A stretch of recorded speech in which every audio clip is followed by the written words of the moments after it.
Hello everyone and welcome to Sinful Gaming. I hope you're all doing well, I hope you're all staying safe, and most of all, I hope you're all fighting that war against the Grey.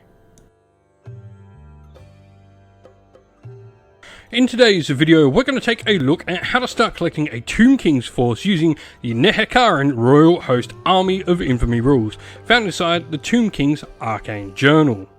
In this video, we'll be going through how to expand upon and modify the 1250 point army list presented inside the Tomb King's army box set, and show a variety of different units to expand upon that list with, and build that 2000 point army list of the Tomb Kings with the Nehekharan Royal Host list.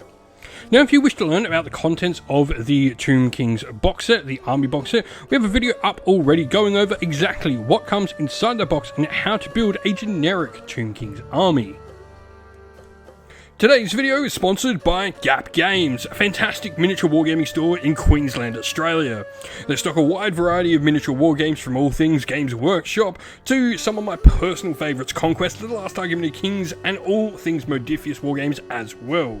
Use our affiliate code in the link below to help support both this fantastic store and the channel as well. And so, rules changes. Chariots play a vital role in the Nehekharan Royal Host, and thanks to the Grind Them Down Army Special Rule, Chariots models within the General's command range can reroll the dice to determine the number of impact hits that they do. For every 1000 points as well spent on your army, you can also give some units the Chariot Runner's ability for free for your Skeleton Horse Archers, which is really cool. Skeleton Archers also have some nice bonuses, with a single unit of skirmishers per 1000 points, again getting the ambush rule for free, and units of archers have steadfast discipline, being able to volley fire in turns in which they move and are standing and shooting as a charge reaction. Lastly, we have the language of the priest rule, which makes a Tomb King or Prince be able to be upgraded to a wizard and count as your army's Hierophant as well, even if they do not have the highest wizard level in your force.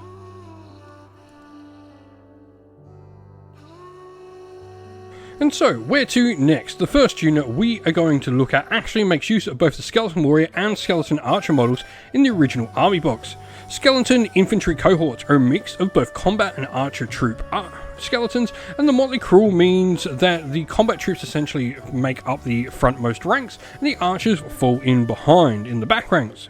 Steadfast Discipline, as mentioned, allows the unit to fire whilst moving and also when making stand and shoot charge reactions, along with Nehekharan Phalanx rule is available to them, allowing them to stop giving ground when they lose combat. Now next we have the Skeleton Cavalry cohort, which does a similar thing to the Infantry cohort, mixing both melee and ranged cavalry options from our initial box set into one motley crew unit. This unit will also have the Steadfast Discipline special rule, and will have some rules like Vanguard as well, which are particularly nice for allowing this unit to really do some good damage on the table. The last of the special types of units we can actually add to our force is the Tomb Guard Chariot. This is pretty easy to convert these up, just grab some chariots, grab a Tomb Guard kit and put them on.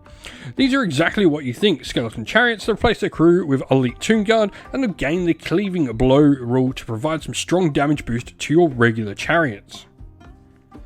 Moving on to characters, and first of all we have none other than the Lord of all he surveys, he who does not kneel, Settra the Imperishable, the Great King of Nehekharan. He provides you with a solid combat character atop his chariot. He also has the Ariah special rule to raise nearby troops, and importantly he can actually use this in combat, which is really good. Settra also must always accept challenges unless he has his emissary on the table, but he also is going to count as both your general and Hierophant if he's on the table. Now, speaking of Settra's emissary, joining Settra we have Nikaf, the emissary of Settra. This model is a Tomb Herald and must always issue challenges, however the challenges he issues can actually not be refused, which is pretty cool. In addition, whilst in the challenge, his Killing Blows special rule works on a 5 or 6 to wound rather than just a 6, which is really nice, and he also has the ability to make enemy units suffer from terror and fear much worse than normal, and his Magical Flail as well has the multiple wounds 2 rule.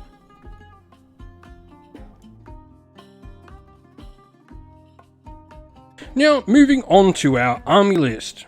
First of all, leading our army is none other than Settra the Imperishable, and as always, this model will be both our general and Hierophant. He's decently expensive at 445 points, but he will provide you with a solid leader.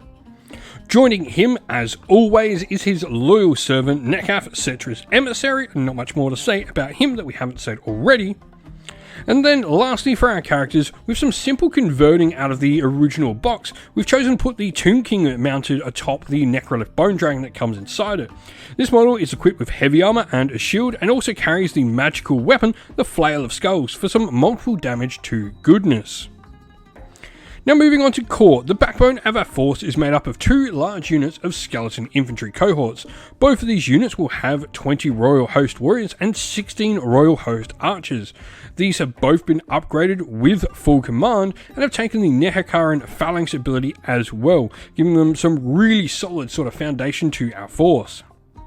We then have a skeleton cavalry cohort as well, consisting of 5 Royal Host horsemen and 5 Royal Host horse archers.